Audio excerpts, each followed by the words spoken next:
dia akan mencoba zat terlarang, Pak, dengan kandungan tadi itu. Ya, pertanyaan saya Karena gini, mungkin gini sebelum kita lanjut ya. Ini BNN ngurusin nikotinnya atau ngurusin narkobanya. narkotikanya, Pak? Mohon izin untuk menanggapi video di atas. Jadi, belakangan ini BNN baru saja mengeluarkan pernyataan untuk merekomendasikan parangan vape secara penuh. Tetapi yang kita diskusikan kali ini adalah bagaimana pengaturan vape yang ada di Indonesia. Jadi, ada beberapa hal yang perlu kita pahami terlebih dahulu bagaimana vape bisa masuk ke Indonesia. Dan dari adanya kebijakan tersebut, pihak mana saja yang terlibat dan terkait terhadap kebijakan vape tersebut. Adapun yang pertama, bisa kita sebut sebagai fase introduksi dan eksklusivitas komunitas. Rokok elektrik mulai menembus batas teritorial Indonesia sekitar awal dekade 2010-an. Pada masa introduksi ini, peredarannya sama sekali belum masif dan tidak dapat ditemukan di gerai retail konvensional. Masuknya perangkat ini didominasi oleh importir perorangan atau jalur hand carry dari luar negeri. Pada fase ini, penggunanya sangat eksklusif dan terbatas pada komunitas hobi, vaping enthusiast di kota-kota besar. Perangkat yang beredar pada masa itu umumnya adalah generasi mode mekanikal yang ukurannya besar, harganya relatif mahal, dan perawatannya menuntut pemahaman teknis kelistrikan yang cukup rumit.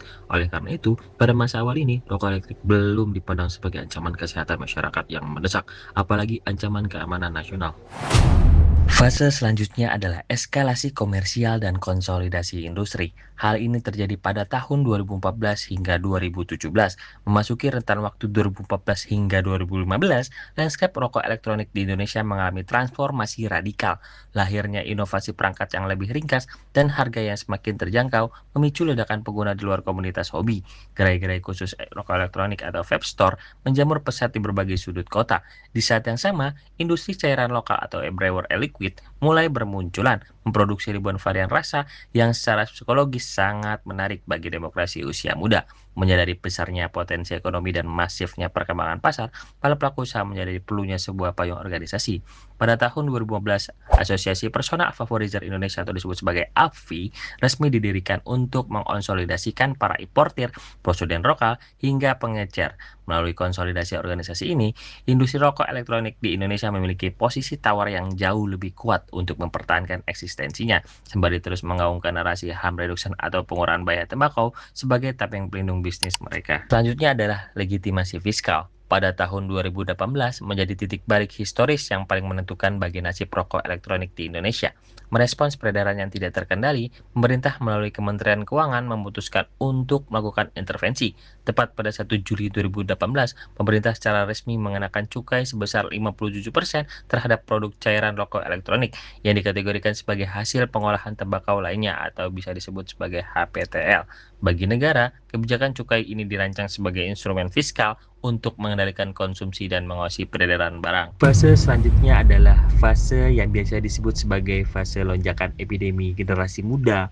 Hal ini terjadi karena adanya dampak dari normalisasi sosial dan legitimasi fiskal yang menciptakan kondisi yang mengkhawatirkan. Hal ini ditunjukkan pada lonjakan data prevalensi nasional. Laporan Global Adult Tobacco Survey GATS tahun 2021 yang dipublikasikan oleh Kementerian Kesehatan RI dan World Health Organization atau WHO mencatat lonjakan penggunaan yang bersifat eksponensial. Pada pencatatan tahun 2011, pengguna rokok elektrik usia 15 tahun ke atas hanya berada di angka 0,3%. Hanya dalam satu dekade 2021, presentasi tersebut meledak 10 kali lipat menjadi 3,0%, yang merepresentasikan tidak kurang dari 6,6 juta jiwa penduduk Indonesia. Lebih memprihatinkan lagi, pergeseran demografi pengguna terjadi secara nyata. Rokok elektrik bukan lagi alat terapi bagi perokok dewasa, melainkan telah menjadi simbol status pergaulan bagi anak-anak usia sekolah menengah yang sebelumnya sama sekali tidak pernah menyentuh rokok. Adapun regulasi terkait vape diatur dalam Undang-Undang Nomor 17 Tahun 2003 tentang Kesehatan. Dalam ketentuan tersebut, pemerintah mengakomodir terkait dengan penyelenggaraan upaya kesehatan yang meliputi diantaranya adalah pengamanan zat adiktif. Nah, dalam pengamanan zat adiktif ini, vape diatur dalam ketentuan pasal 149 ayat 1 yang menyebutkan bahwa produksi, peredaran, dan penggunaan zat adiktif diarahkan agar tidak mengganggu dan membahayakan kesehatan perseorangan, warga, masyarakat, dan lingkungan. Tetapi, dalam regulasi tersebut hanya mengatur terkait pengarahan untuk pencantuman peringatan kesehatan, dan kawasan tanpa rokok. Dan kemudian, pengaturan lebih lanjutnya diatur dalam Peraturan Pemerintah Nomor 28 Tahun 2024 tentang Peraturan Pelaksanaan Undang-Undang Nomor 17 Tahun 2023 tentang Kesehatan. Adapun ketentuan lainnya diatur dalam Peraturan BPOM Nomor 18 Tahun 2005 tentang pengawasan produk tembakau dan rokok elektronik. Dalam ketentuan tersebut, seluruh aktivitas rokok elektronik meliputi produksi, impor, dan atau mengedarkan produk tembakau dan atau rokok elektronik diawasi oleh BPOM. Adapun ketentuan lainnya diatur dalam Peraturan Menteri Keuangan Nomor 143 Tahun 2023 tentang pajak rokok yang efektif 1 Januari tahun 2024. Tarif pajak ditetapkan sebesar 10% dari besaran cukai, di mana pemanfaatannya diamanatkan murni untuk menandai pelayanan kesehatan masyarakat dan penegakan hukum. Kemudian diatur juga dalam Peraturan Menteri Keuangan Nomor 96 Tahun 2024 tentang tarif cukai. Negara mengatur tarif cukai hasil tembakau atau CHT untuk tahun 2005 dengan menetapkan harga jual eceran atau HJE minimum dan tarif cukai spesifik per mililiter untuk cairan e-liquid, sistem terbuka maupun tertutup. Adapun terkait tata kelola rokok elektronik, acuannya terdapat dalam SNI 8946 2021 tentang produk tembakau yang dipanaskan. Kemudian juga ada SNI 9070 2022 tentang cairan rokok elektrik atau e-liquid. Adapun pihak yang terlibat dari kebijakan vape yaitu adalah pemerintah, diantaranya adalah Kemenkes, BPOM, penegak hukum, Bea Cukai, Kemenperin atau Kementerian Perdagangan.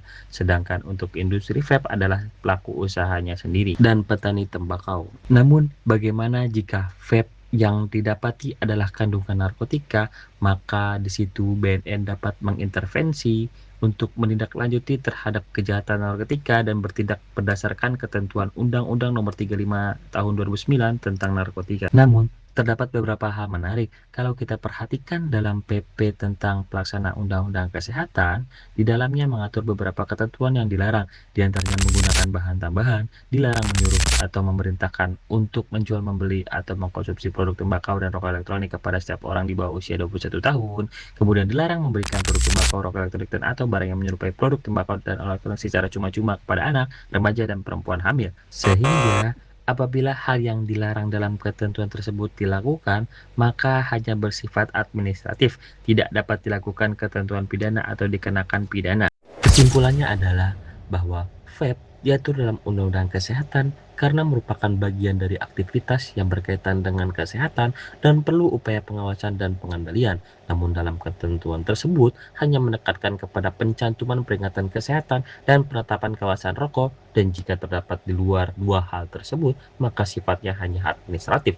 Kemudian yang kedua, apabila didapatkan bahan tambahan atau pergantian isi dari rokok elektronik menjadi narkotika, maka tidak lagi ditindak berdasarkan Undang-Undang Kesehatan, melainkan bertindak dengan Undang-Undang Nomor 35 Tahun 2009 tentang narkotika.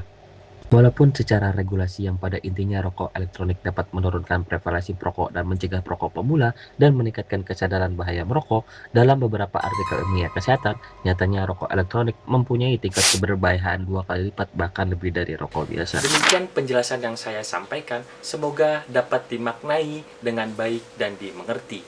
Jika ada saran, masukan, dan diskusi lainnya, dapat disampaikan melalui kolom komentar. See you.